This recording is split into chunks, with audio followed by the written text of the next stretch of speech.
Budget अगर पूरे भारत की परिप्रेक्ष्य में देखा जाए तो निश्चित रूप से एक अच्छा बजट है।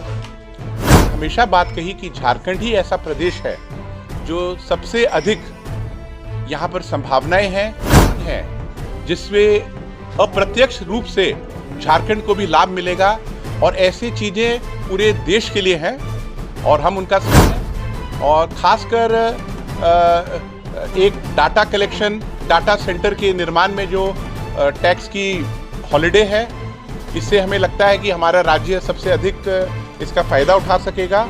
और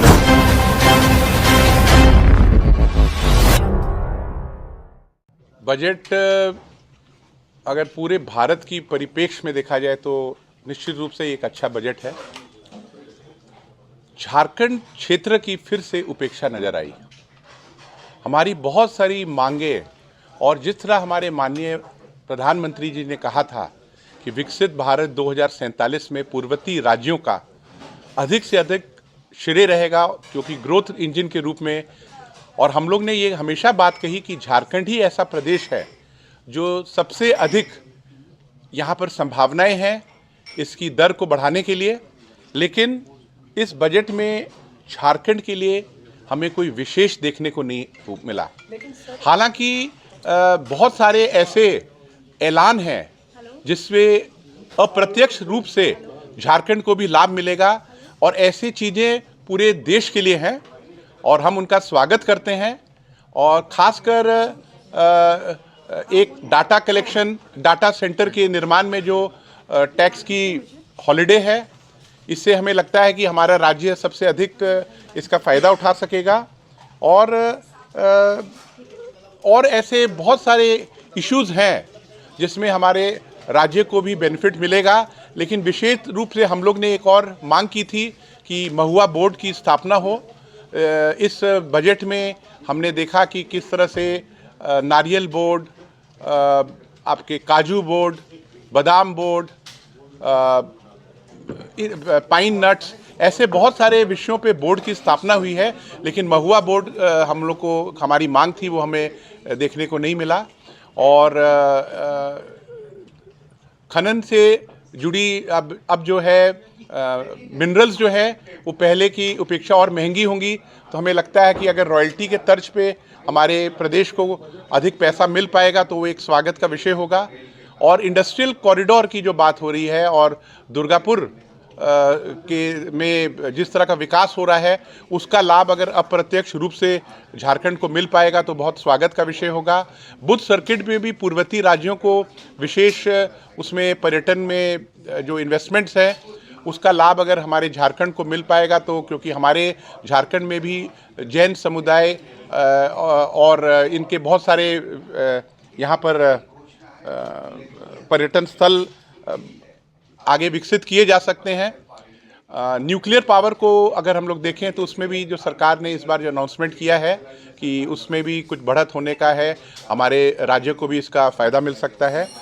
और विशेष तौर पे अगर हम लोग देखें तो एक हमारे क्षेत्र में निमहैंस 2 की बात जो है वो निश्चित रूप से झारखंड को इसका फ़ायदा मिलेगा। इससे हमारे पास मेडिकल टूरिज़्म के तहत काफ़ी बढ़त मिलेगी, हमारे राज्य को लोग आएंगे। और बाकी देखिए जो लॉन्ग टर्म में जो बहुत सारे जो है टोल विनिर्माण के लिए अगर जो अनिवासी इसमें इन्वेस्टमेंट करते हैं तो उसमें जो है 5 साल का टैक्स हॉलिडे है, ये स्वागत का विषय है। हमारे प्रदेश में काफ़ी एक्सप्रेसवेज और नेशनल हाईवेज का निर्माण भी चल रहा है और उसमें टोल के लिए जो लोग आएंगे उसका इससे ये उनकी बढ़ेगी झारखंड में आने के लिए। और 1-2 में भी सरलता की बात हुई है। और ओवरऑल अगर हम लोग देखें तो ये बजट दूरदर्शिता है इसमें और सब क्षेत्रों को। एक और महत्वपूर्ण बात है कि हमारे जो बुजुर्ग हैं उनके लिए बहुत ही उत्साह का विषय, उनके बहुत सारी चीज़ों को लाया गया है। और जो क्रिटिकल इलनेस जो है कैंसर और शुगर, उनकी दवाइयों में भी भारी कटौती देखी गई है। खासकर 7 ऐसे ड्रग्स जो कैंसर से रिलेटेड हैं, इसका भी एक अच्छा परिणाम आएगा कि हमारे स्वास्थ्य क्षेत्र में एक हमारा मानना है कि एक स्वस्थ देश ही एक ज़्यादा उसमें आगे बढ़ने की शक्ति होती है अगर हमारा हर नागरिक स्वस्थ हो तो। कुल मिला के ये जो अनाउंसमेंट्स हैं, विदेश यात्रा को भी सस्ता किया गया है।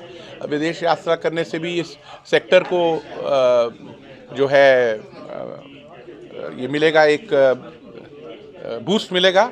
और ओवरऑल ये अगर हम लोग इसकी बात करें, अभी हम लोग सारा आकलन कर रहे हैं किस तरह के इन चीज़ों का झारखंड की परिप्रेक्ष्य में किस तरह का उसका असर आने वाला है दीर्घकालीन और अल्पकालीन में। लेकिन ओवरऑल बजट जो है ये विकास की ओर बढ़ता है और देश का विकास और कैसे तेज़ी से भारत एक 2047 तक एक अग्रणी देशों में आता है, ये बजट की हम लोग सराहना करते हैं। लेकिन हमें झारखंड की परिप्रेक्ष्य में बहुत सारी आशाएं थी, वो हमें लगता है कि इस बार की बजट में उनका संयोजन नहीं हुआ। और हम लोग आशा करते हैं कि ये जितने भी अनाउंसमेंट्स हैं इसका अधिक से अधिक लाभ हमारे प्रदेश को मिले, हमारे राज्य के वासियों को मिले, यहाँ के उद्योगपतियों को मिले, यहाँ के किसान को मिले, यहाँ की आम जनता को मिले, यहाँ के स्टूडेंट्स को मिले और यहाँ पर स्वास्थ्य में भी अधिक से अधिक लाभ हमारे राज्य को मिले, यही हमारी आशा है। मतलब झारखंड की परिप्रेक्ष्य में कुछ हट के देखने का मौका नहीं मिला कि कुछ हमारे स्टेट को एक स्पेशल कोई विशेष पैकेज, लेकिन बाकी सब जो भी अनाउंसमेंट्स हैं एमएसएमई सेक्टर और सब स्टेट्स को जो है आवंटन जो है केंद्र का 1,04 करोड़ का 1,40,000 लाख करोड़ का, ये एक स्वागत का विषय है।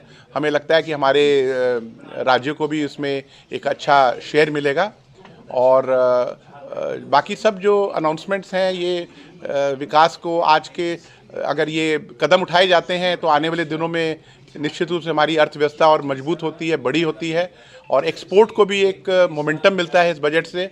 और घरेलू जिस तरह से इन्होंने राजकीय घाटा को 4.3% के कम करने के प्रयास किया, ये federation of Jharkhand chamber of commerce इसकी बहुत सराहना करता है। और हमारी एक आशा थी कि इस बार के बजट में कि हमारे प्रदेश में बहुत बड़ा एक फॉरेस्ट कवर है, ये एक बहुत बड़ा संसाधन है जिसका उपयोग हम लोग नहीं कर पाते हैं और क्योंकि वो पूरे देश को लंग्स का काम करता है, हमारे जो वन होते हैं।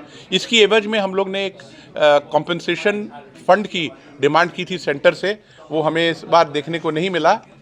और बाकी जो भी सरकार की जो अनाउंसमेंट्स हैं, किस तरह से ग्रामीण अर्थव्यवस्था बढ़े और किस तरह से हमारे पशुधन और इस तरह के विषयों पे जो भी अनाउंसमेंट्स हैं हम उनका स्वागत करते हैं।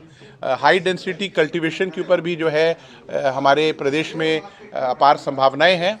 हमें लगता है कि सरकार की इस नीति से भी हमारे जो कृषक हैं झारखंड में इसका लाभ उठा पाएंगे और कैसे उन्नत किस्म की फसल और ज़्यादा जिसमें हाई यील्डिंग क्रॉप्स उसका यहाँ पर के किसान अगर उसका रोपण करेंगे तो निश्चित रूप से उनका ये जो है उनको लाभ मिल पाएगा। बाकी ये कुल मिला के अगर हम लोग देखें निश्चित रूप से बहुत अच्छा ये अनाउंसमेंट है। इससे हमारे राज्य की मेडिकल टूरिज्म में भी विस्तार होगा, यहाँ पर अधिक से अधिक लोग आएंगे और हमारे पास पहले से ही बहुत पुरानी यहाँ पर संरचनाएं हैं, चाहे वो आपका प्राइवेट मेंटल इंस्टीट्यूट भी है, यहाँ पर स्टेट का भी मेंटल इंस्टीट्यूट है और सेंटर का भी है। और निम्हांस 2 की जो बात हो रही है इससे लगता है कि झारखंड आने वाले दिनों में मेंटल इलनेस का एक बहुत बड़ा हब के रूप में आएगा और इसका लाभ हमारे पूरे प्रदेश के वासियों को मिलेगा। Thank you.